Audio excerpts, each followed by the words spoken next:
Vamos a empezar esta sesión tercera de esta mañana, que está resultando interesantísima, con 207 personas conectadas en este momento. Espero que estén atendiendo a todo lo que se dice aquí. Y en esta tercera sesión, que vamos a seguir un poco hablando en este entorno de la aprobación de la ley de la eutanasia, pero vamos a hablar más específicamente de cuidados paliativos, que sin duda es un tema muy relacionado, como ya hemos podido ir viendo a lo largo de la mañana. Y yo tengo el gusto enorme y el honor de presentaros a Alberto Alonso Gavarro, que es doctor en medicina y profesor asociado de la Universidad Autónoma, pero sobre todo es coordinador de la Unidad de Paliativos de La Paz y además presidente del comité de ética de ese hospital. Es que es muy amigo mío, entonces tengo que decir algo más, ¿no? Aparte de sus méritos como médico, es un gran médico, pero además es una persona enormemente humanística, es decir, pocas personas conozco más cultas que él, con más gusto por el arte y por toda la cultura, y por tanto tiene un trasfondo que le hace que yo creo que es perfecto para este congreso, para este encuentro, y su visión sobre los cuidados paliativos es además muy profunda, porque yo creo que es pionero en España. Hace muchos años que fue a Estados Unidos a aprender lo que se hacía allí y fue pues fundando una de las primeras unidades de paliativos en España, y ahora es la que coordina. Te tengo que agradecer muchísimo que se haya apuntado a este seminario, entre otras cosas porque sé que la situación del hospital, como todos los hospitales grandes estos días, es complicada con el COVID. Hay muchísimo trabajo, hay muchísimos problemas, y entonces el tiempo es ahora mismo oro, y por eso le agradezco mucho que esté con nosotros. Y yo no voy a decir nada más porque nos gusta, como hemos visto, que haya debate y que haya tiempo para preguntas después. Así que, Alberto, gracias y adelante. Muchas gracias, Javier. Muchas gracias por la invitación para participar en el Congreso. La verdad que me hace mucha ilusión y bueno, es todo un honor que te presente un amigo. Así que a todos, a la organización del Congreso, especialmente a Juan Ignacio Grande. Y un poco lo que vamos a tratar después de toda esta mañana que llevamos es de dar un sentido más clínico a lo que es el final de la vida, ¿no? Por eso he querido cambiar un poco el título de la ponencia, desde el reto de los cuidados paliativos ante la eutanasia a cómo afrontar el sufrimiento al final de la vida, porque me parecía que nos sitúa más en lo que es el ejemplo de decir ante qué estamos, ¿no? Ante qué situaciones tenemos que lidiar y por qué hemos llegado hasta aquí. Me interesa mucho el desarrollo histórico de por qué hemos llegado a esta situación, porque eso nos permite hacer una reflexión de la situación en que estamos, del problema que tenemos y de cómo vamos a afrontar estas cosas.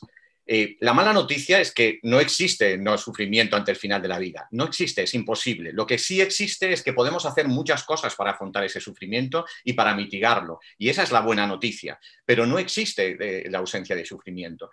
De hecho, el modo de afrontamiento al final de la vida lo definió ya muy bien a principios del siglo XX Picasso, en este cuadro que se ve en pantalla, que se llama Ciencia y Caridad, y que abordaba un poco la necesidad de los conocimientos científicos para acceder a ese final de vida y que hemos olvidado muchas veces, y del entorno social para poder acceder sin sufrimiento a ese final de vida. De modo que estamos ante una cuestión compleja que quería que se reflejara bien. Y quería empezar por el testimonio de un paciente que recibí en el correo hace poco tiempo y que creo que pone muy de manifiesto ante qué nos enfrentamos. Este es un caso especialmente crudo. Se trata de una paciente que vamos a llamar Ana, con una esclerosis lateral amiotrófica avanzada, con una traqueotomía, y que me escribía en un mail hace un tiempo esto, ¿no? Doctor Alonso, necesito morir, los ojos me duelen, tengan en cuenta que estos pacientes hablan solo con los movimientos oculares, tengo mucho dolor de huesos, estoy completamente deprimida,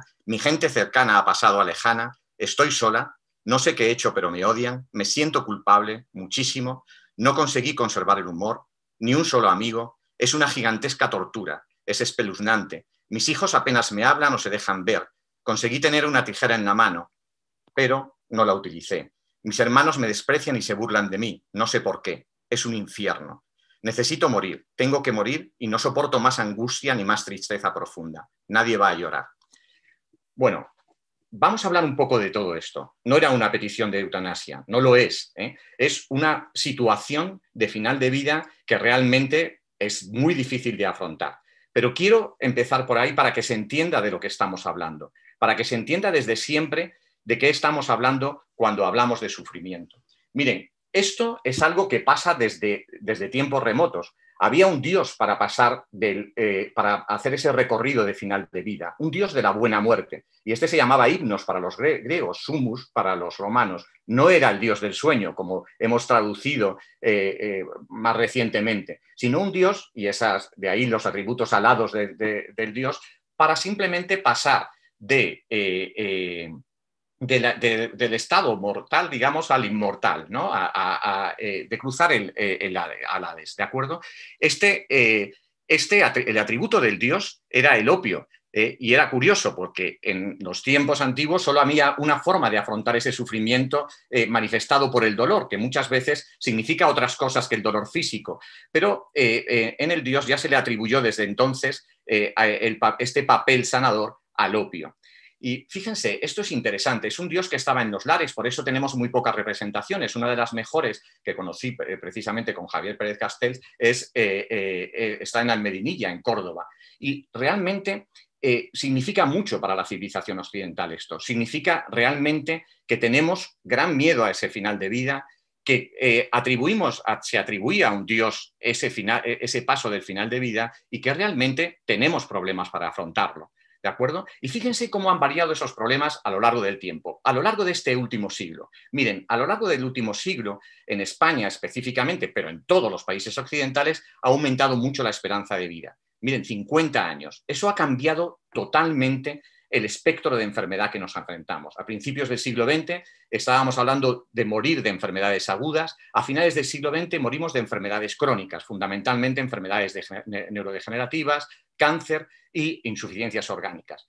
Y eso ha cambiado también la forma de afrontar estas enfermedades. Fíjense también en cómo es la gráfica de los fallecimientos en España y que son iguales al resto de los países occidentales. A principios del siglo XX, con una población de unos 18 millones de habitantes, morían al año 500.000 personas. Ese primer pico que ven es el pico de fallecidos por la epidemia de gripe, que puede ser interesante tenerlo en cuenta. El otro pico es el de la guerra civil. Miren, el número absoluto de fallecimientos fue bajando a lo largo de todo el tiempo hasta los años 70 y ha vuelto a aumentar en los últimos años. ¿De acuerdo? ¿Por qué? Porque hay más pacientes que llegan a la edad adulta. Pero fíjense que este vuelto a aumentar significa una mortalidad global en los últimos años, en el 2018, de poco más de 400.000 personas. Es decir, que con más de 45 millones de personas seguimos teniendo menos muertes que a principios del siglo XX con 500.000. Pero fíjense, esas muertes están ocurriendo además en los hospitales, no en el domicilio como ocurrían antes. De manera que la percepción de la sociedad hacia la muerte ha cambiado muchísimo y existe hoy en día, la muerte se ha apartado de nuestras vidas, se produce en los hospitales en una situación, digamos, en un ambiente tecnológico que aparta a la sociedad de ella. Y eso produce una tanatofobia, es decir, un horror hacia lo que se está presentando como realmente el cómo morimos. Y eso influye en la forma de pensar en la gente, eso influye en cómo estamos viendo esa muerte. Influyen muchos testimonios. Miren, es interesante conocer la mentalidad de una de las personas más influyentes, probablemente una de las mujeres más influyentes del siglo XX, Eleanor Roosevelt. Ella fue una de las más, si no la máxima impulsora de la Declaración Universal de los Derechos Humanos y escribió una autografía muy interesante porque se enfrentó al final de la vida, murió en el año 62, con una anemia aplásica, a una serie de tratamientos que eran realmente obstinación terapéutica, una serie de transfusiones que solo hizo aumentar su sufrimiento. Y ella dijo, ¿cómo una persona como yo no puede tener derecho a elegir cómo morir o cuándo morir, ¿no? O cuando los tratamientos empiezan a llegar a ser excesivos, más que el cuándo morir, que es lo que ella planteaba.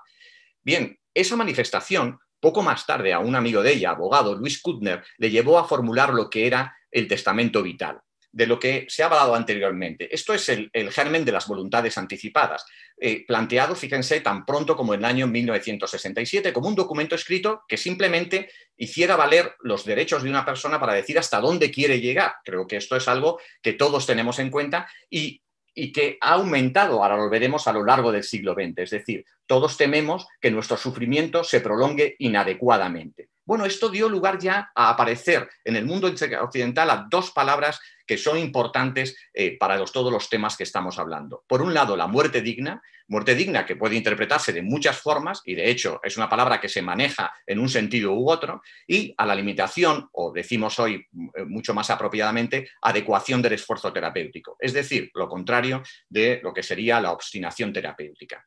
Miren, uno puede pensar que esta trasplante de la muerte a los hospitales significa simplemente que en los hospitales estamos más preparados para atender al final de la vida. Nada más lejos de la realidad.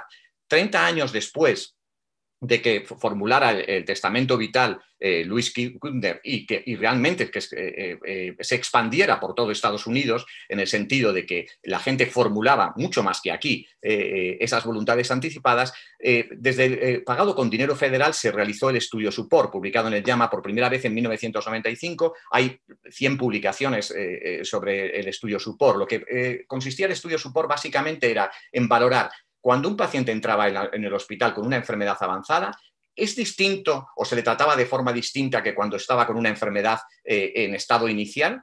Y se respetaban un poco, se conversaba con el paciente y se respetaban sus ideas sobre final de vida.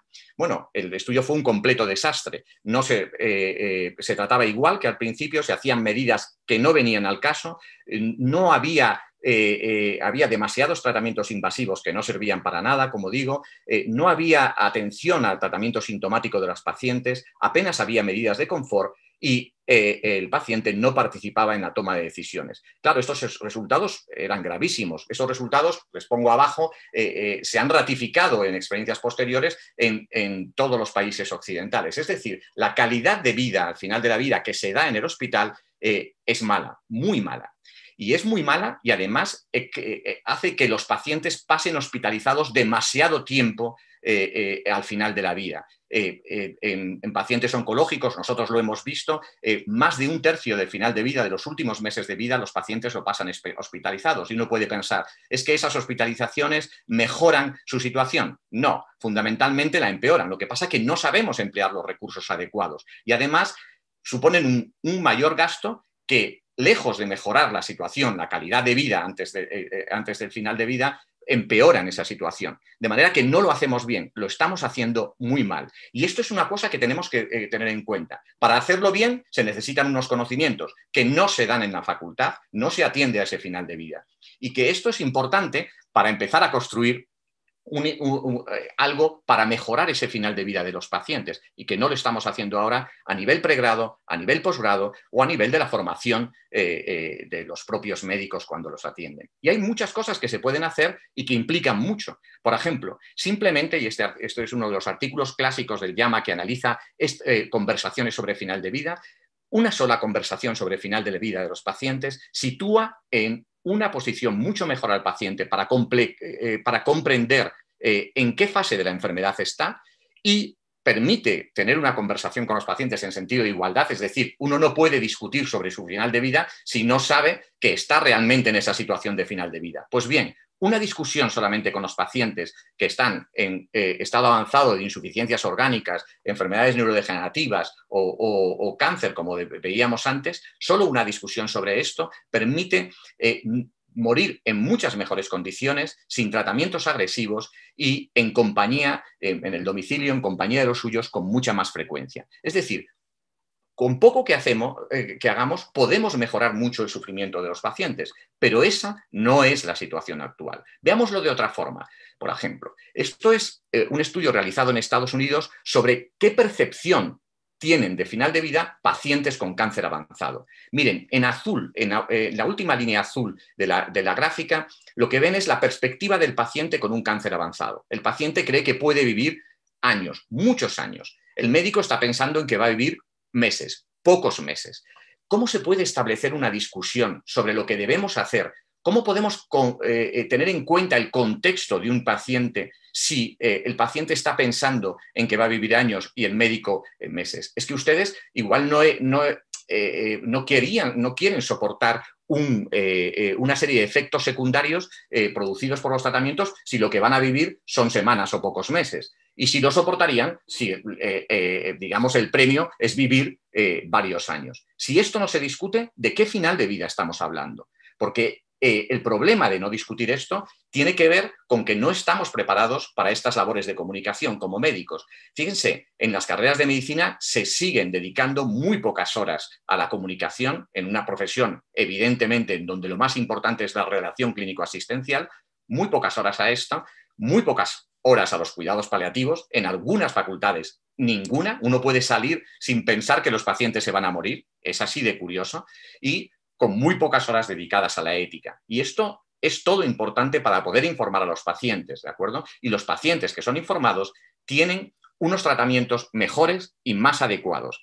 Y eso es fundamental para evitar ese sufrimiento, ¿de acuerdo? O sea que realmente no estamos haciendo bien las cosas. Y miren, ¿qué les importa a los pacientes? Este es un estudio realizado en Canadá en donde se preguntaba a los pacientes con enfermedades avanzadas qué es lo importante para ellos y a sus familiares también. Mire, lo que ellos estiman como más importante es tener confianza en los médicos que les están cuidando y no ser mantenidos vivos cuando ya no merecen la pena. ¿De acuerdo? Fíjense, estas son las dos premisas más importantes y esto es quizá lo que primero tenemos que discutir. Pero las discusiones sobre final de vida están polarizadas por el debate de la eutanasia y muy poco polarizadas por el debate de qué está pasando y cómo es que los clínicos tenemos tan pocas herramientas para afrontar ese final de vida.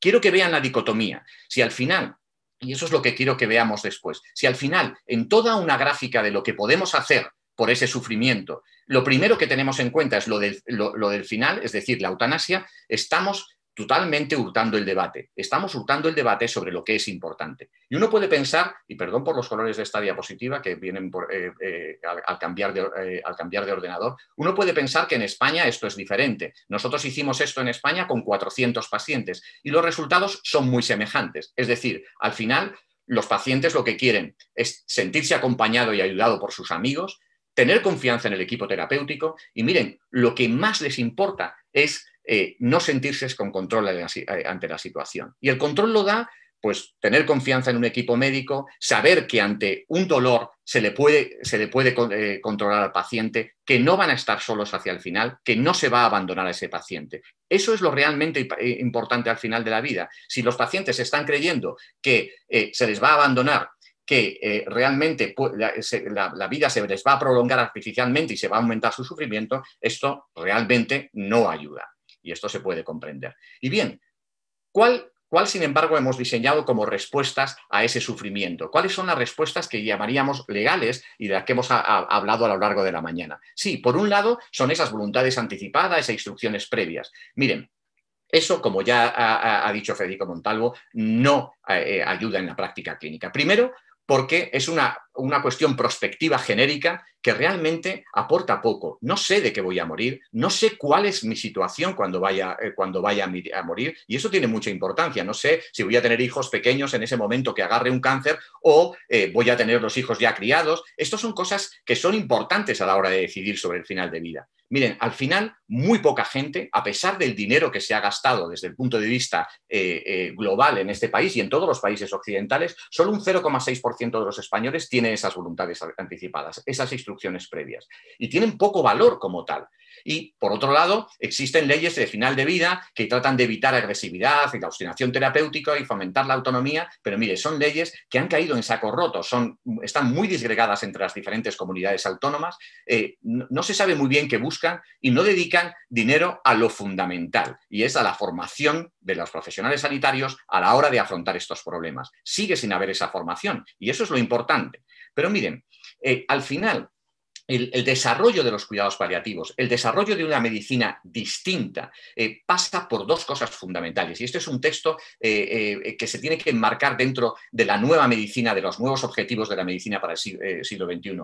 A Federico de Montalvo se le ha escapado que el objetivo de la medicina es curar a los pacientes. Esto ya no es verdad. Miren, nos enfrentamos a muchas enfermedades crónicas que no podemos curar y que no hay perspectivas de poderlas curar a mucho tiempo. Pero la labor de la medicina no es solo curar a los pacientes, pacientes, es cuidarles, es conseguir que tengan esa muerte digna, ¿de acuerdo? Y para eso, y este es un texto que, como digo, pertenece a los objetivos de la medicina para el siglo XXI, realizado por una serie de internistas y, cuidado, filósofos como el que está en la foto, Daniel Callahan, que llamaba la atención un poco sobre esto. Estamos muriendo de largas enfermedades, dediquemos tiempo a saber cómo tratar esos síntomas que aparecen al final de la vida, cómo atajar ese sufrimiento. Y realmente desde este editorial en el New England, en donde se llamaba la atención en esa segunda parte de que tenemos que investigar sobre ese final de vida, tenemos que sacar nuevos tratamientos para los síntomas, saber cómo tenemos que afrontar ese distrés psicológico de los pacientes. Bien, para esto se han publicado ya muchas cosas y realmente la medicina paliativa ha crecido mucho en los 20 últimos años, pero realmente seguimos todavía en mantillas. Mire, hay una serie de respuestas clínicas para evitar el sufrimiento al final de la vida. Miren, una de las primeras respuestas, sin duda, son los cuidados paliativos. Dios, ¿cómo no iba a ser yo partidario de esto? Pero fíjense, estas son las recomendaciones realizadas tan pronto como el año 2003 del Comité de Ministros miembros de la Comunidad Europea para el Desarrollo de los Cuidados Paliativos. En este documento se dice que en todas las facultades de medicina tiene que haber una asignatura de cuidados paliativos. En la mía no la hay una asignatura optativa exclusivamente, ¿de acuerdo? No hay una suficiente formación, por tanto, en nuestro país. No existen, aunque se han hecho un plan de cuidados paliativos y de estrategia de cuidados paliativos, no existe todavía una ley nacional de cuidados paliativos. El desarrollo de los cuidados paliativos es muy heterogéneo entre las distintas comunidades autónomas, de manera que no todo el mundo puede acceder a cuidados paliativos. Fíjense, en la ley ni siquiera pone que en la ley de eutanasia ni siquiera pone que el médico tenga que consultar a cuidados paliativos ante un caso de final de vida. Y esto es realmente dramático. En otras leyes de eutanasia sí lo pone, pero en la nuestra hemos decidido prescindir de ello porque realmente, ¿para qué vamos a seguir desarrollando los cuidados paliativos, ¿no? Es que esto es básico. O desarrollamos los cuidados paliativos o no existe autonomía para el paciente. No es la misma autonomía con cuidados paliativos que sin ella. Es decir, uno debe acceder a la medicina más vanguardista de ese momento para intentar mitigar el sufrimiento de los pacientes. Y eso no existe. Es que no existe una especialidad de cuidados paliativos y en todo nuestro entorno hay especialidad de cuidados paliativos y la recomendación de la Unión Europea es que la haya. Bueno, esto tiene muchas implicaciones en el mundo académico a la hora de instaurar esas asignaturas de cuidados paliativos, a la hora de instaurar un conocimiento específico sobre qué hacer al final de la vida, cómo tratar las enfermedades avanzadas, que es distinto que cómo tratarlas en el estadio de origen. Y lo mismo pasa con otra cuestión fundamental, que forma también parte de los cuidados paliativos, que son los recursos sociales. Miren, estamos probablemente en el país europeo, digo probablemente porque no todos se entran a comparar, en el país europeo con peores recursos sociales. Cuando uno de nuestros enfermos está en el domicilio y nosotros queremos que pueda tener una cierta ayuda social, pues para ayudarle en las labores básicas de su situación funcional, de su dependencia funcional, obtenemos como máximo 3 horas a la semana de ayuda. En algunas comunidades autónomas esto puede llegar hasta 8 horas por la semana. Para que se hagan una idea, ante el mismo enfermo, nosotros tenemos algunas conferencias con los países nórdicos, ¿no? En la misma situación, esos pacientes tienen 24 horas de ayuda. Pero es que es la autonomía, es que existe autonomía si usted tiene 24 horas de ayuda, lo mismo que si tiene 3 horas de ayuda. Es que el sufrimiento no es más intenso cuando no se tiene una ayuda. Es que el sufrimiento no puede ser muy intenso para un paciente con una demencia avanzada que está siendo cuidado por su pareja y que realmente se siente impotente ante los síntomas que manifiesta el paciente. ¿Es que realmente esto es autonomía?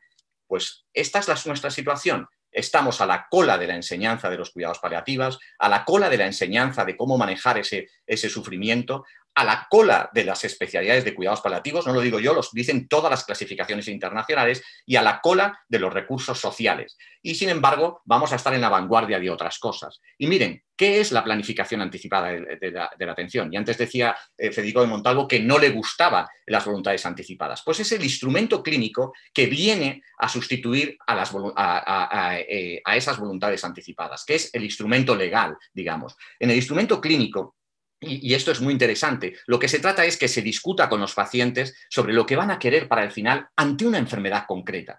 Esto es muy importante porque no solo permite al clínico tener en cuenta una serie de cuestiones sobre la situación social, sobre la escala de valores del paciente, sobre lo que quiere el paciente sobre el final, sino que capacita al paciente para sentir mucho más control hacia su final de vida. Y esa es la clave para evitar el sufrimiento.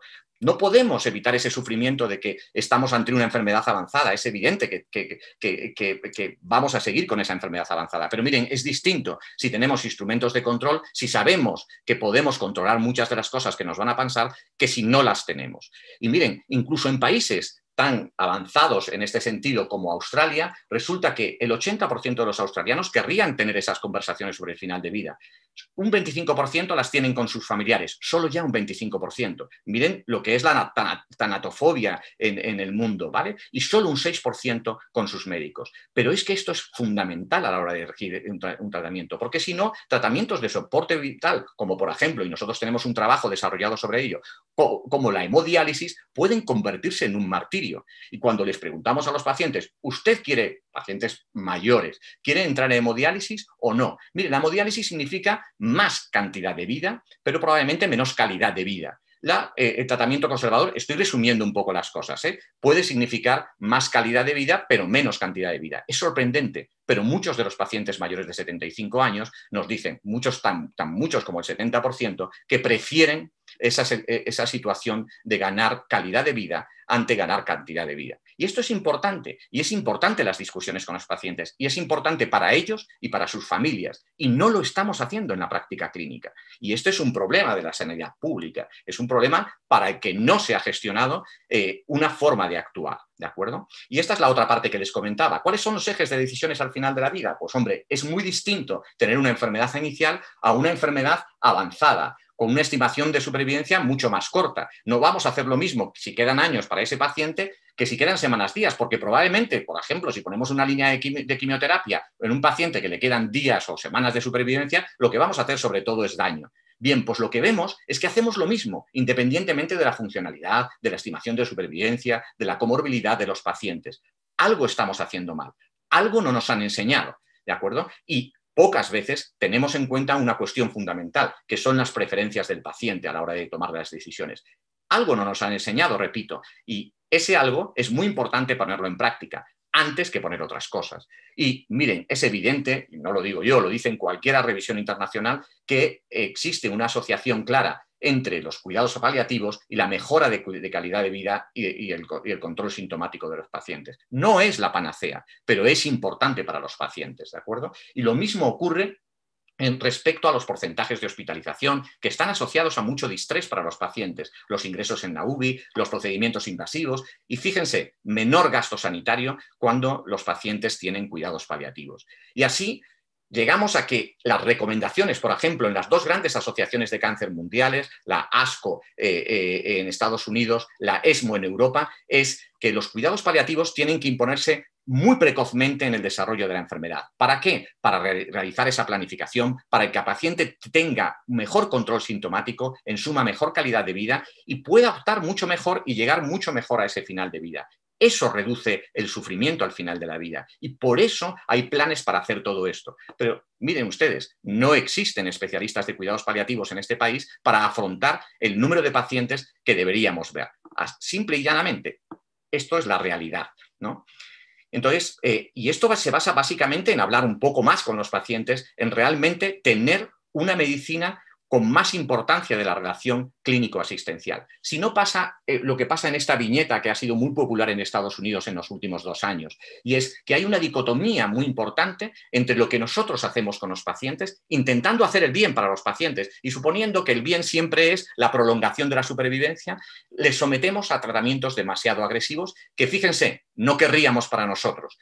Son llamativos que ponemos sondas nasogástricas en pacientes para prolongar la supervivencia y nosotros resulta que no las querríamos para nosotros. Pero como, bueno, cuando hay que decidir por los demás, hay que suponer que lo mejor es prolongar esa supervivencia, intentamos prolongarla, generalmente con muy malos resultados, es decir, que a veces acortamos en vez de prolongar, Y tenemos esta dicotomía que resulta muy importante tanto desde el punto de vista ético como desde el punto de vista clínico, ¿de acuerdo? O sea que al final estamos haciendo una medicina muy centrada en la enfermedad y una medicina muy poco centrada en el paciente, que es lo que debiéramos hacer y lo que deberíamos implementar en la práctica clínica. Y así llegamos a una cuestión fundamental. Miren, con los cuidados paliativos podemos realmente dar unas respuestas al sufrimiento en la mayoría de los casos, pero llega un momento en que existe un sufrimiento que llega a ser intratable. Por supuesto, no lo tratamos todo con éxito.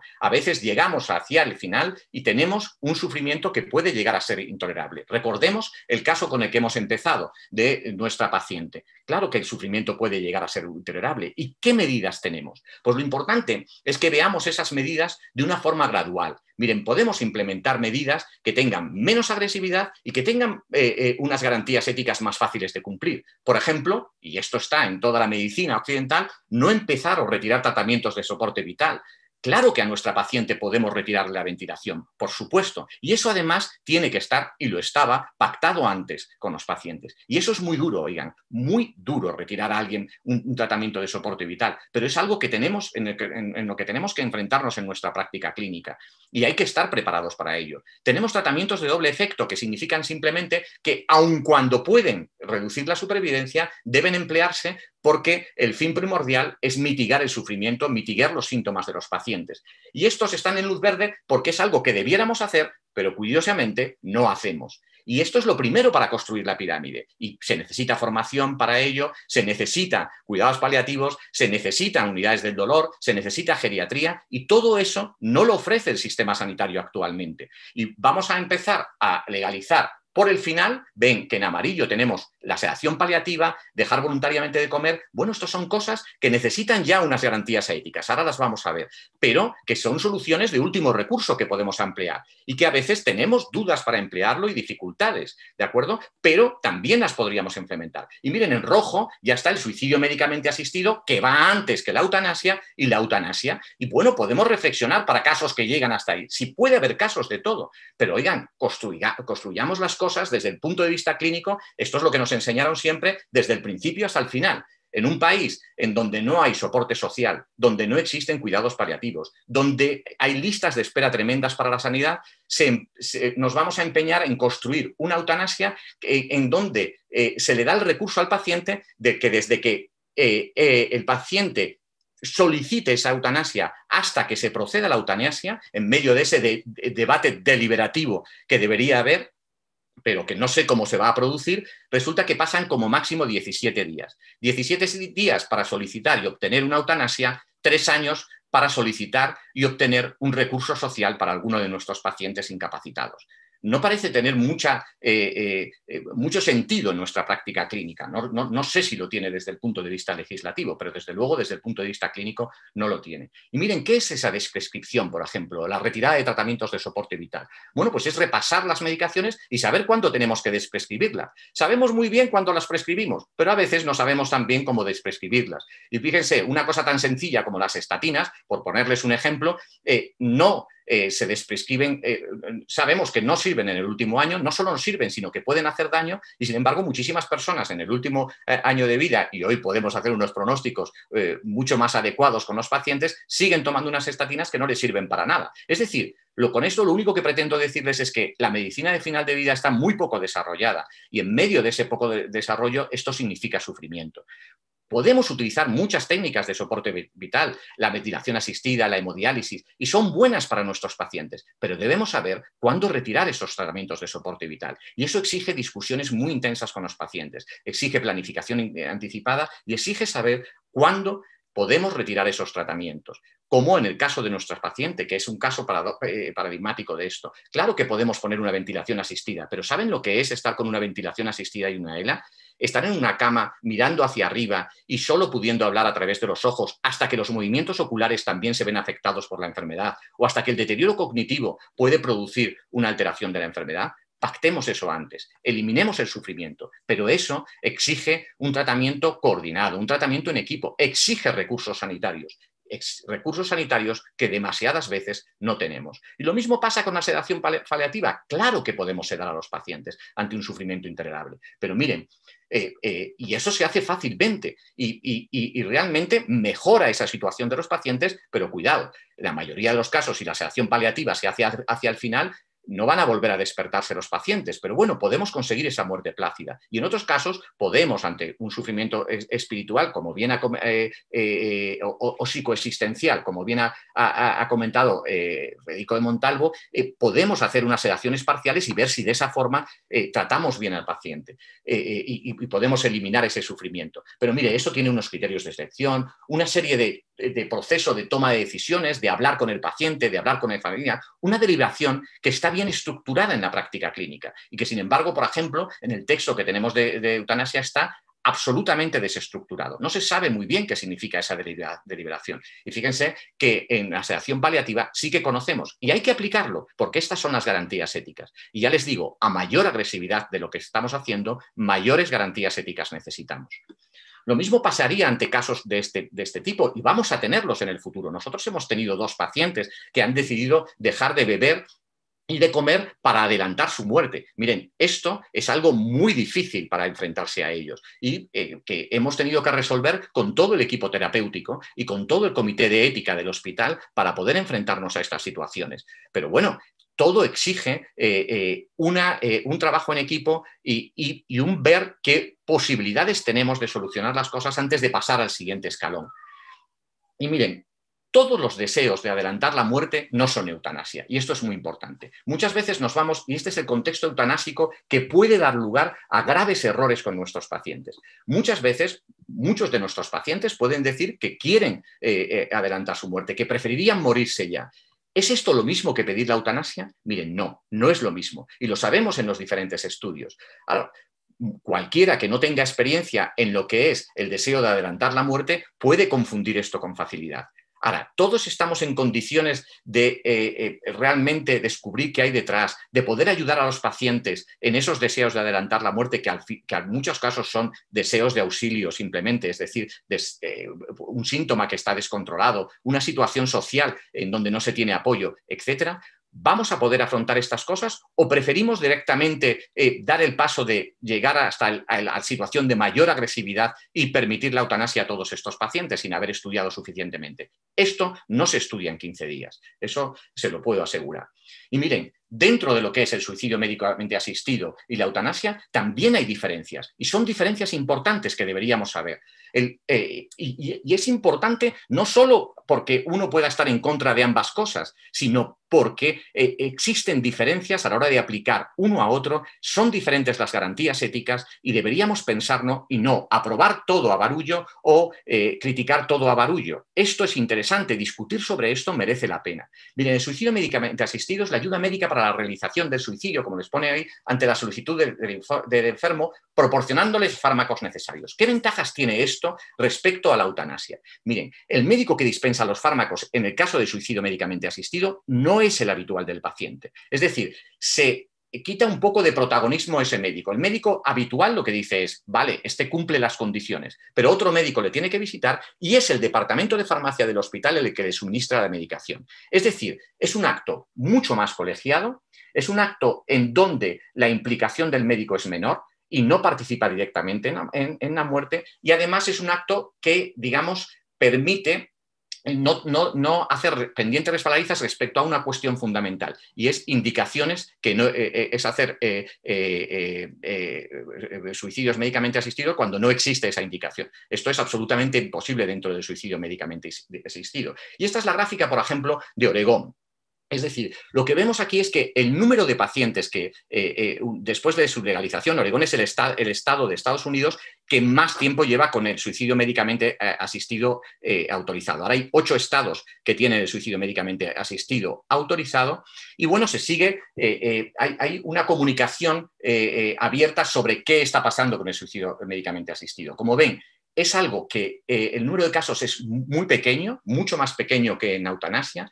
fíjese, hay otra ventaja y es que no todos los pacientes que reciben la medicación utilizan esa medicación. Entre el 25 y el 40%, según los últimos datos, no van a tomar la medicación. Es decir, la medicación se convierte en una fuente de control para el paciente. Pero digamos que eso es bueno, digamos, ese tiene el control, pero finalmente no utiliza ese medicamento. Y el médico supervisa, pero no forma parte activa del suicidio. Como ven, son dos cosas muy diferentes. Cuidado. Y esto para aclarar algunas situaciones. No confundamos el suicidio médicamente asistido aprobado en estos estados de Estados Unidos con el suicidio que hay en Suiza. Es completamente distinto. Eso no es suicidio médicamente asistido, lo de Suiza. Eso es una despenalización del suicidio. Miren, en todas las legislaciones occidentales el suicidio estaba penado. Y tiene un sentido, porque se atenta contra la vida. En Suiza y en algunos landes alemanes no está penado el suicidio. Y eso ha dado lugar a clínicas de suicidio médicamente asistido que no es exactamente como esto que estamos viendo. Pero, en fin, es un tema un poquito más complejo en el que no me quiero meter. Lo que es el suicidio médicamente asistido, recuerden, lo pueden ver en los artículos que vengan, sobre todo de Oregón, firmados por Timothy Quill, que es el médico, digamos, que ha liderado el suicidio médicamente asistido frente a la eutanasia. De hecho, en la Asociación Americana ha habido un gran debate sobre si el suicidio médicamente asistido podría ser, digamos, algo aceptable para la profesión médica o no. Y las conclusiones pues siguen siendo divergentes para la Asociación Profesional Americana, pero realmente al menos en esto se han abierto ciertas dudas sobre si se puede o no. Con esto lo que quiero decir fundamentalmente es que éticamente es distinto, ¿de acuerdo? El suicidio médicamente asistido de la eutanasia. Y ahora vamos a ver por qué es distinto, ¿de acuerdo? En la eutanasia lo que hacemos es provocar intencionadamente la muerte directamente con una inyección y es el médico que lo hace, ¿de acuerdo? Siempre es un contexto de sufrimiento, siempre es un contexto de sufrimiento inadecuado. Pero aquí es el médico el que realiza esa eutanasia y eso tiene un coste personal elevado, tiene un desgaste emocional y hay mucha menos colegiación en la toma de decisiones. Miren, colegiar esta toma de decisiones es esencial. Nosotros no hacemos ninguna vez una retirada de un soporte vital sin que haya varios médicos de diferentes especialidades que han discutido este caso. Cuando uno está solo ante el enfermo, uno puede dejarse llevar por esa compasión y hacer cosas que no están indicadas y que si colegiamos esa decisión realmente vemos cómo no están indicadas y cómo hay otras formas de afrontarlo. Y esto es importante en la eutanasia y eso tiene que ver con esa pendiente resbaladiza que existe en la eutanasia. ¿Cómo se ve esta pendiente resbaladiza? Miren, esta es la evolución, por ejemplo, de la eutanasia en Bélgica. El número de casos, fíjense, compárenlo con lo de suicidio médico asistido, aumenta de una forma drástica. Y lo que sabemos ahora, y que es la pendiente resbaladiza, en la práctica clínica se incumplen con relativa frecuencia los criterios clínicos, esto es muy importante, las indicaciones, es decir, al final hay pacientes que no tienen que no son competentes para tomar decisiones, estamos hablando de demencias y que sin embargo se les hace una eutanasia. Y también se incumplen los requerimientos legales. No se consulta muchas veces a un segundo especialista o esta segunda consulta no va implicada de la visita del segundo especialista al enfermo.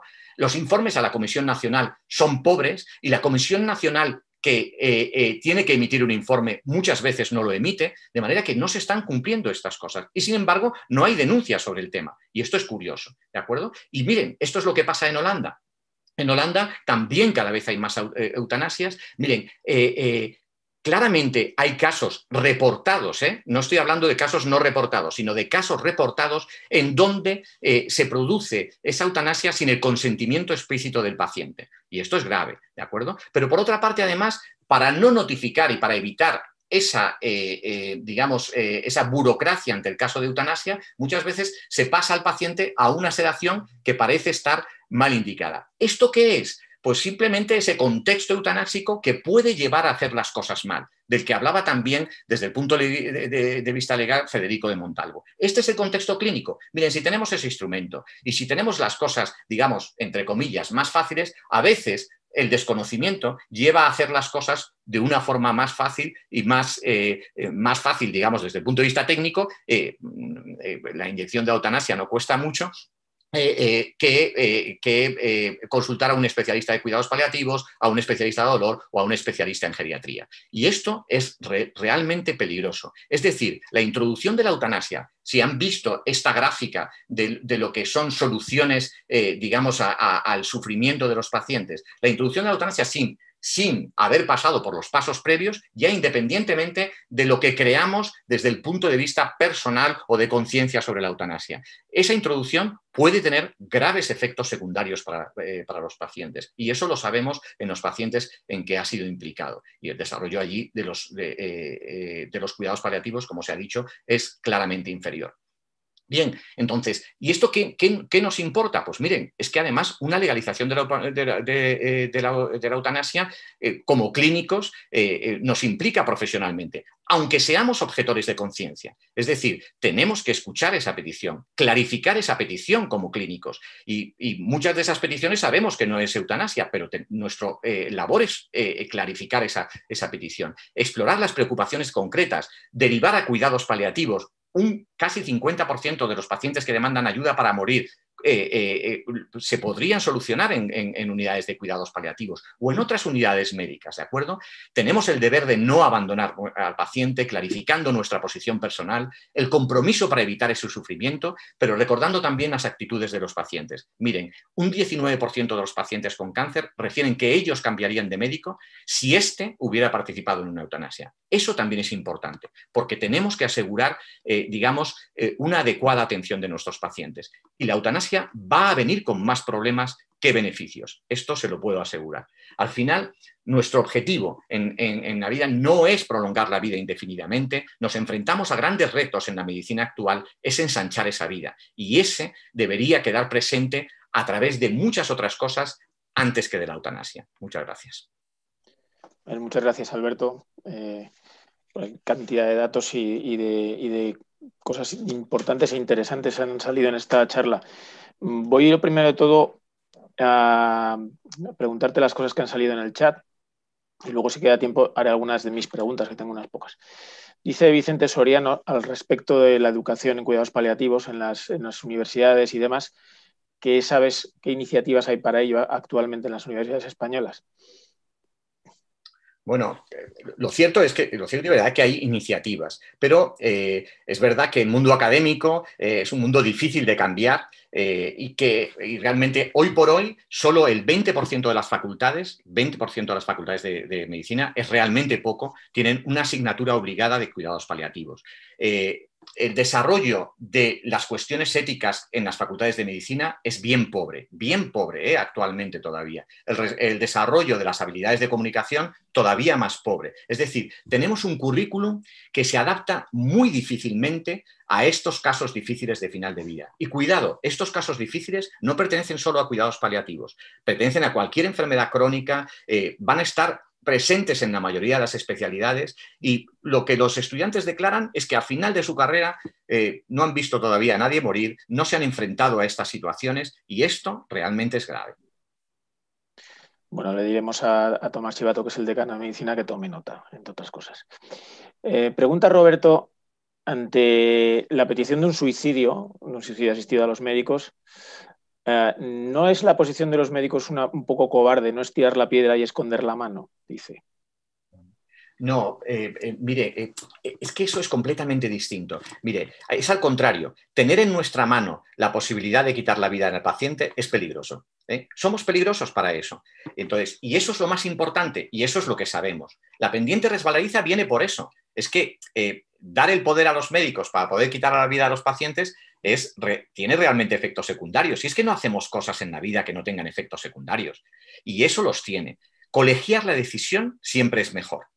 Miren, los problemas, por ejemplo, en Holanda, en Bélgica, la mayoría de las eutanasias tienen lugar en domicilio, y eso tiene un sentido. Es verdad que el contexto puede ser más adecuado en el domicilio, pero también es verdad que en el domicilio las decisiones son mucho menos colegiadas. En el hospital son mucho más colegiadas porque uno tiene que compartir su decisión, pues, con todo el equipo médico que está atendiendo en una determinada planta. Y lo que sabemos es que, mire, de una forma colegiada, con un trabajo en equipo, se pueden tomar decisiones equivocadas, pero de una forma individual se toman más decisiones equivocadas. Ha salido también, pregunta esta misma persona, Roberto, ha salido también que el 46% de los que acuden pidiendo la muerte a un servicio de paliativos luego cambian de opinión. A mí también me ha sorprendido la cifra por baja. ¿Qué se hace con el 54% restante? Vamos a ver, es Pregunta. que no es exactamente eso. Fíjense que son dos estudios diferentes. Por un lado, la mayoría de las personas que piden adelantar su vida no están hablando relativamente de la eutanasia. Miren, si yo soy partidario de la eutanasia, cualquier persona a veces que me pida adelantar la vida, lo primero que se me enciende es la lucecita de eutanasia. A mí no se me enciende esa lucecita cuando a mí se me enciende la luz del sufrimiento, que son dos cosas distintas, ¿de acuerdo? Entonces, la mayoría de esas peticiones de adelantar la vida, de adelantar la muerte, en realidad no son peticiones de eutanasia. Existen algunas peticiones y estas peticiones están relacionadas, miren, la mayoría de las eutanasias se están produciendo en enfermos con cáncer, en enfermos con ELA, ¿de acuerdo? Esas peticiones que son realmente de eutanasia son las que en la mitad de los casos cambia el parecer del enfermo. Pero miren, en la otra mitad de los casos, digamos que el paciente se adapta a la nueva situación porque ve problemas también a la hora de realizar la eutanasia. ¿De acuerdo? Nuestro problema como clínico es explicar las cosas, ¿de acuerdo? Y decir cuáles son los efectos secundarios de cada una de las cosas que hacemos. Le pongo un ejemplo que puede facilitar la comprensión de todo esto. Cuando nosotros llegamos a una clase de medicina y preguntamos a la gente, mire, ¿usted cómo querría morir? Es evidente que no elegimos cómo morir, pero de una enfermedad aguda, de un accidente o esto, o de una enfermedad crónica. Lo primero que todo el mundo dice es, bueno, de una enfermedad aguda, cuanto menos sufra, mejor, ¿no? Pero luego, a medida que la clase va avanzando, casi todo el mundo cambia de opinión. Cuando ve los efectos secundarios de una enfermedad aguda, de una muerte aguda, cuando ve cómo deja a su familia después de una situación de muerte aguda o de una muerte por un accidente de tráfico sin avisar. Y ve los beneficios que puede tener también morir y poder hablar y despedirte de tus seres queridos, ¿de acuerdo? Pues lo mismo pasa también con esas peticiones. Hay peticiones que, bueno, dirían, es evidente que podría ser más partidario de una eutanasia, pero también veo beneficios en lo demás, ¿de acuerdo? Y lo importante aquí es realizar cosas que tengan los menos efectos secundarios posibles. Y en eso existe una gradación, independientemente de nuestras convicciones. Sí, pregunta un espectador anónimo, no sé si esto se puede preguntar, ¿qué pasó con la paciente Ana después de esa terrible, la verdad es que es terrible el primer testimonio que has contado, sí. Bueno, pues la paciente, miren, ya digo que en la medicina actual nos enfrentamos a situaciones en donde ponemos a los pacientes en unas situaciones que son realmente de distrés, ¿de acuerdo? En esta paciente, bueno, pues se pudo retirar la ventilación y bueno, pues la paciente falleció, pero en un contexto, digamos, mucho más... en un contexto mucho más sereno. Hubo que sedarla para retirar la ventilación y bueno, pues se procedió a esta retirada. Pero evidentemente quizás lo que quiero decir con esto es que existe un miedo a este final. Ese miedo a veces puede llevar a que quizás esta medida la tomamos demasiado tarde en este paciente porque el paciente tenía miedo y lo que quiero transmitir es la dificultad de enfrentarse a este tipo de situaciones, la importancia de tomar las decisiones colegiadas y de darnos cuenta de que claro que la medicina tiene una serie de recursos que puede emplear mucho más fácilmente y con menos efectos secundarios que una eutanasia. Hay una pregunta aquí de Verónica Pérez Jimeno que yo también la tenía preparada, ¿no? Con relación con el suicidio asistido, ¿siempre puede el suicidio asistido sustituir a la eutanasia? Es decir, ¿siempre hay alguna manera de que el paciente pueda suicidarse o hay algún caso de minusvalía que realmente no lo permite? Claro. Cuando esta pregunta generalmente se refiere a Ramón San Pedro, por ejemplo, ¿no? y a si podía o no podía suicidarse. Bien, de hecho, lo que él practicó fue un suicidio asistido, bien que ha ayudado por sus familiares, pero practicó un suicidio asistido, no una eutanasia. Claro que sí, en la mayoría de los casos se puede hacer un suicidio. Mira, yo lo que quiero llamar la atención es que simplemente esto es un paso menor de la eutanasia, es decir, puede llegar a tener más garantías éticas. Cuidado, toda nuestra autonomía está siempre comprometida. Hay un caso célebre en Estados Unidos, en Oregón, de una paciente es un caso público, que ustedes lo pueden consultar porque está publicado por la revista Time, en donde una una mujer joven que con un glioblastoma decidió hacer un suicidio asistido, ¿no? en Oregón, y se le dieron las pastillas para hacerlo. Ella decía que bueno, decidió, porque pertenecía a la Asociación de Muerte Digna, poner una fecha para su suicidio en el 1 de noviembre y retransmitir, bueno, estas cosas que a veces se hacen por Twitter y se hacen virales. Bien, hacia el 1 de noviembre su situación era bastante buena y decidió por Twitter también comunicar su decisión de que iba a retrasar la eutanasia. Es curioso, pero hubo muchísimas respuestas en el Twitter diciendo, bueno, esto no es serio, si usted ha dicho que se quiere morir el 1 de noviembre, muérase el 1 de noviembre, no podemos retrasar esto y estar aquí todo el día pensando. Hubo también peticiones de apoyo. Lo curioso del caso es que la paciente decidió quitarse la vida el 1 de noviembre. Cuidado, no somos autónomos con nuestras decisiones y por supuesto que nos vemos influidos por muchas cosas, en todas nuestras decisiones. Y por eso decía al principio, el valor de la autonomía, lo mismo que el valor de la santidad de la vida, no son valores absolutos.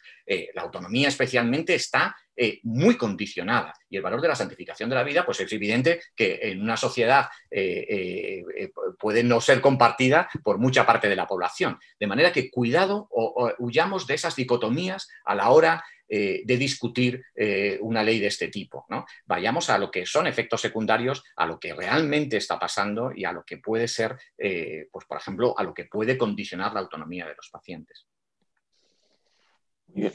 Bueno, no estoy comentándote todas las alabanzas a tu charla, que son muchas, pero dice Borja Montero, que te mando un abrazo, es un comentario, simplemente apunta una declaración de Etienne Montero, profesor de Derecho de Namur en Bélgica, que decía: apuntad un engaño, legalizar la eutanasia no es reconocer el derecho de las personas a disponer de su vida, sino reconocer el derecho de otros, los médicos, a disponer de la mía. Bueno. Otro espectador pregunta que si tuviera un familiar enfermo, ¿cómo asegurarse de que vaya a tener cuidados paliativos? Bueno, pues teóricamente nos han dicho que eso es una voluntad del sistema, de manera que, bueno, debería ofrecerse cuidados paliativos a todo el mundo y debería poder estar. La realidad es que no se está, de que estamos en una situación de deficiencia a la hora de ofrecer cuidados paliativos a los pacientes. Y eso es temible y eso hace realmente dramática la imposición de una ley sin que haya una serie de requisitos previos cumplidos, ¿no? Como digo otra vez, pero es que no son solo los cuidados paliativos, es que estamos en un país sin recursos sociales. Oiga, esto es tremendo para la gente.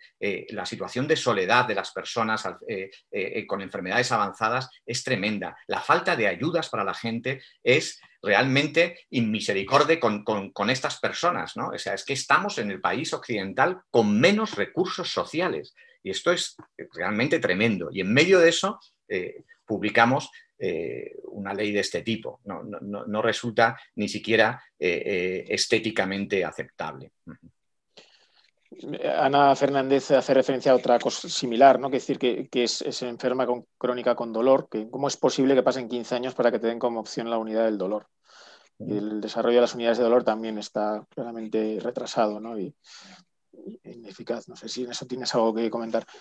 No, es que eso es una de las cuestiones que más llaman la atención. Si ustedes leen la ley, ven que desde que el enfermo formula una petición de eutanasia hasta que se procede a la ejecución de la eutanasia, pueden ser un mínimo de menos de 17 días, porque en realidad además se puede adelantar esa petición. Y eso llama la atención con cuánto puede ser de mínimo el que te vea una unidad del dolor, una unidad de cuidados paliativos, una unidad de geriatría. Es que las prestaciones del sistema son realmente pobres y el sistema y se pretende introducir una nueva prestación en lo que exige una inmediatez ante un tema que exige una deliberación muy importante. Estas situaciones no se pueden resolver en estos tiempos. ¿Cuál es en 17 días? ¿Cuál es la deliberación que se va a establecer? ¿Cómo?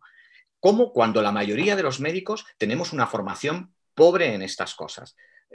¿Qué garantías hay para esto? Y un sistema sanitario debería ser garantista con los médicos. La ley es muy garantista con el paciente que pide la eutanasia, pero es muy poco garantista con el buen hacer del sistema sanitario al ejecutarlo.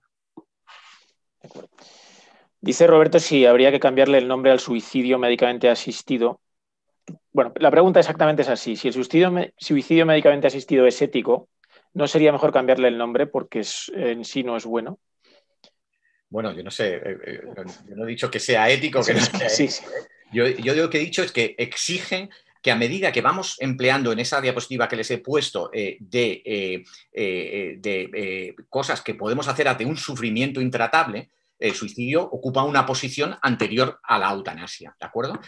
Discutir sobre las garantías éticas de todo esto es complejo, ¿eh? Y yo creo que exceden un poco esto, pero uno tiene que tener en cuenta más garantías éticas que en otros pasos anteriores. Y lo que vemos de lo publicado es que realmente hay más, en los pacientes en que se ha empleado en Estados Unidos, hay más garantías éticas que en los pacientes en los que se ha empleado la eutanasia. Eso es claro, y yo creo que es claro para todos, y desde luego lo es claro desde el punto de vista médico. Decir si es ético o no, ya digo, esto tiene muchas implicaciones. Sí, se trataba de ver Creo que que habíamos tenemos empezado que la hablar casa en por el forma tejado. sí, de garantías éticas más de la dualidad en si es ético o no. Yo te voy a hacer una pregunta mía porque no saqué el lugar de tiempo. En una cuestión referente a la conversación del médico con el paciente con una enfermedad terminal de cara a su esperanza de vida, su pronóstico, etcétera. A mí me da la sensación de que muchos no quieren tener esa conversación. A veces lo expresan claramente, a veces no lo expresan, pero simplemente no preguntan. Y mi pregunta a ti es, ¿aún así crees que hay que tenerla? ¿Que el médico tiene que forzar esa conversación?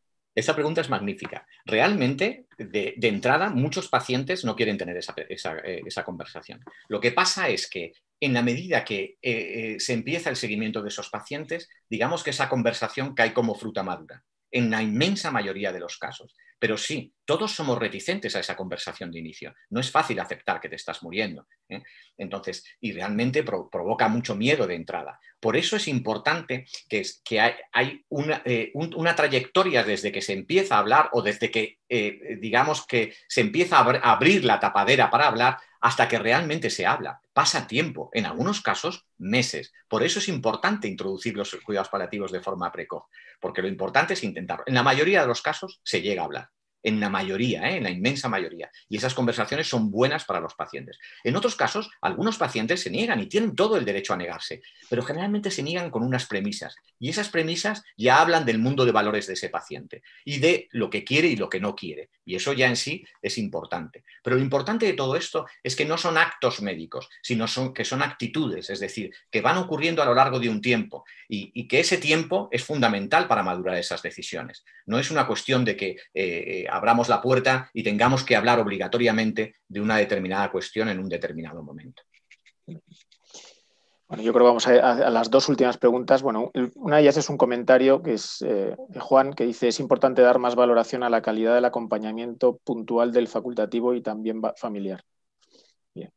Bueno, esto es esencial. O sea, esto realmente es fundamental. Miren, un afrontamiento de una historia de sufrimiento de un paciente no puede hacerse sin constituir una buena historia social del paciente. Es decir, cuáles son los referentes del paciente, cuáles son sus apoyos sociales. Por eso decía este tema de los acompañamientos. Y es que la situación de soledad es la que más te lleva hacia una petición de eutanasia, la sensación de ser una carga para los demás, es a lo que más lleva a eso. Y esa historia social es importante. Por eso llama la atención que un país sin recursos sociales promulgue este tipo de leyes. Sí, en ese sentido, Tere Soto, otra participante, pregunta qué pasa con las personas con depresiones muy graves, con una situación económica además desestructurada, que piden la muerte. ¿Hay paliativos para ese tipo de dolencias mentales o no? Pues, mire, una de las profesiones más importantes dentro de una unidad de cuidados paliativos es el psicólogo, eso es evidente. Desde el principio, en las cuestiones de eutanasia, de final de vida, de querer morir, se excluyó a todo lo que, porque se supone que pierde competencia a un paciente con una depresión de base. Y esto es complicado, porque es difícil no estar triste, no estar deprimido en mayor o menor grado ante una situación de final de vida. El problema es precisamente por eso que ese paciente muchas veces tiene que ser juzgado por el psicólogo, por el psiquiatra, psiquiatra para valorar hasta qué punto esa depresión está influyendo en su toma de decisiones. Y esto, créanme, es muy difícil en muchas ocasiones, muy difícil. De ahí que las garantías éticas son más difíciles. Cuanto más extraordinaria es la medida que tomamos, más garantías éticas necesitamos. Por ejemplo, yo puedo salir de un quirófano sin parapléjico, y esa situación hay que abordarla desde el punto de vista emocional. Es súper frecuente que un paciente de estos en un accidente de tráfico salga con una petición de me quiero morir, quítenme de en medio. ¿De acuerdo? El problema es cómo afrontamos todo eso, cómo afrontamos esa depresión. Y claro que hay que gastar muchos recursos en eso. Pero si tenemos la eutanasia por medio, tenemos una posibilidad de producir un efecto secundario muy grave. Y es que un paciente que en ese momento es parapléjico declare su sufrimiento como intratable, algo que no hubiera pasado igual si con un equipo terapéutico adecuado le hubiera tratado y podía haberse incorporado a la sociedad pues un año más tarde, como estamos viendo, porque la adaptación a estas situaciones es realmente compleja. Muy bien, vamos a charlar un poco contigo sobre un par de cosas que tienen un poco más laterales en esto, ¿no? Yo creo que se está instalando un poco la idea de que este final de la vida con sufrimiento, aunque esté paliado parcialmente, es un final que no tiene valor. Es decir, que no merece la pena ser vivido, total, si al final vas a morir, pues ¿por qué no quitar de en medio esos meses que te quedan, que ya has llevado una vida larga, pues unos meses que van a ser de sufrimiento, complicados, de deterioro, etcétera? Y tú, sin embargo, tienes mucha experiencia con pacientes que has visto en esos tiempos, en ese tiempo de su vida. ¿Qué dices antes? Es decir, verdaderamente esa etapa de la vida sí que tiene valor. Los enfermos al final la valoran cuando la viven. ¿Para qué sirve? Sirve para muchas cosas. Esta es una pregunta buenísima, ¿no? Pero que está en el génesis además de los cuidados paliativos. Sirve para muchas cosas. La forma de morir permanece en la vida de los que nos quedamos. La forma de morir de nuestros padres, de nuestros amigos, permanece de una forma profunda. Y evidentemente, cuanto más sufrimiento puede permanecer negativamente, pero las despedidas permanecen positivamente. Poderse despedir de los seres queridos, poder afrontar esto con el mínimo sufrimiento, no digo sin sufrimiento, con el mínimo sufrimiento. Poder morir en paz es algo que es esencial para la humanidad, esencial. Eso es una cuestión fundamental en nuestra vida. Miren, y en la génesis de la medicina uno puede decir, oiga, es que usted se requiere, quiero decir que tiene de entrada muy poco sex appeal dedicarse a los cuidados paliativos, ¿no? Hay otras especialidades que tienen mucho mejor resonancia. Pero lo que uno ve y lo que los residentes ven cuando rotan con nosotros es que es una de las medicinas más agradecidas que existen. Y eso no es porque quieren quitar ese periodo de la vida a los pacientes que tratamos. Al contrario, porque lo que nosotros nos dedicamos no es a que el paciente muera en paz, sino a que viva hasta que se muera, que son dos cosas muy distintas, ¿de acuerdo? Y claro que se puede vivir hasta que se muera un paciente, claro que se le saca rentabilidad a esa parte final de vida, y claro que es extremadamente interesante la medicina que podemos hacer con estos pacientes. ¿Cómo podría decirlo yo de otra forma? Pero mire, la mayoría de las personas que rotan con nosotros, la rotación por nuestra unidad es una de las que tienen más lista de espera y de las mejor valoradas por todo el hospital.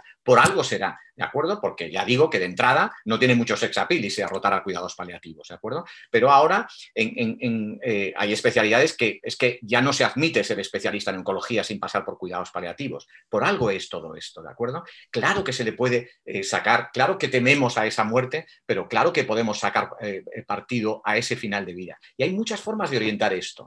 En un libro que se ha hecho muy popular en este último año de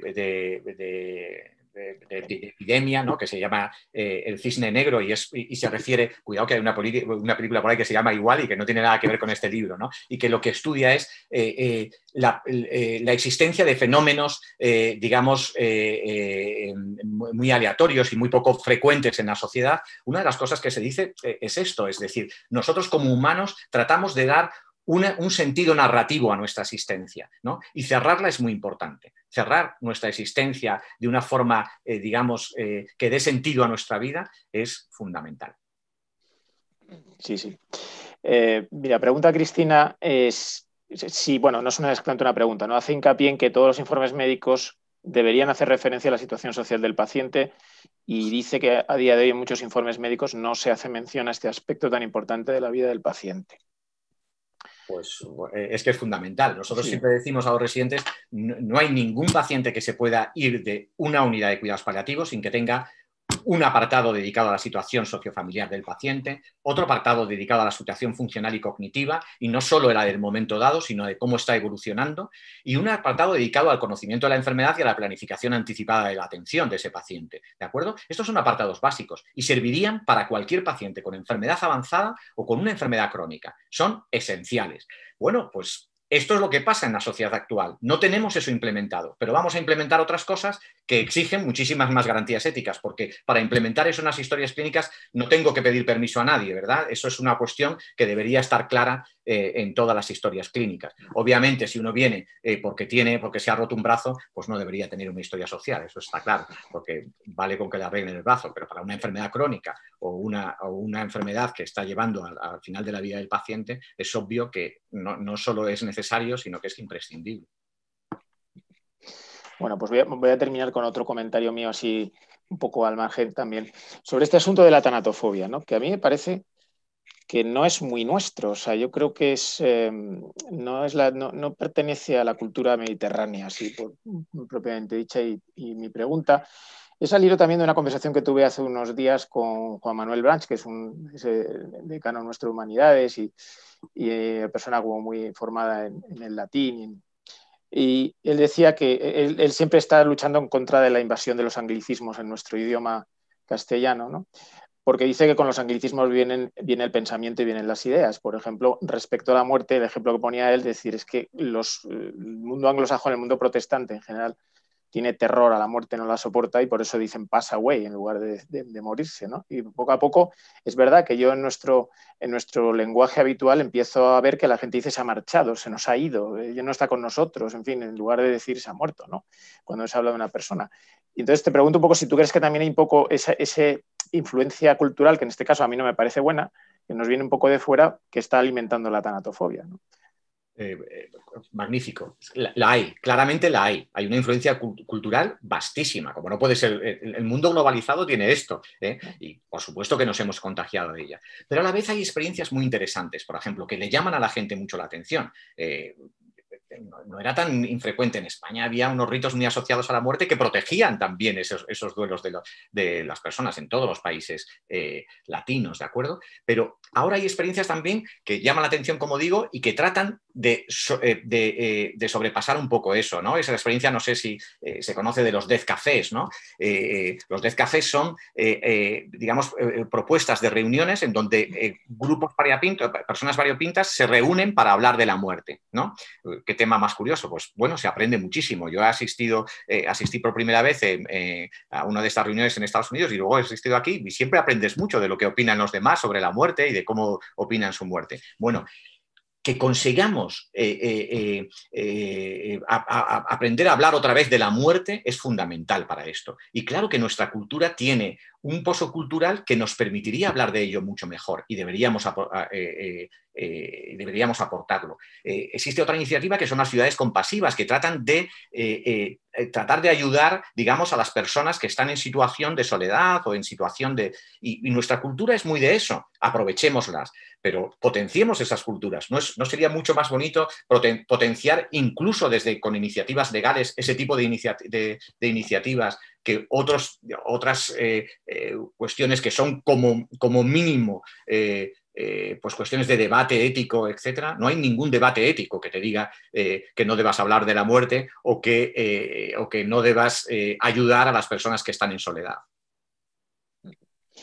Bueno, pues yo creo que vamos a terminar aquí y agradeciéndote nuevamente tu participación y esta charla tan interesantísima, llena de datos que nos has dado y que además a mí me ha levantado muchísimos pensamientos, mucho debate interno, ¿no? También.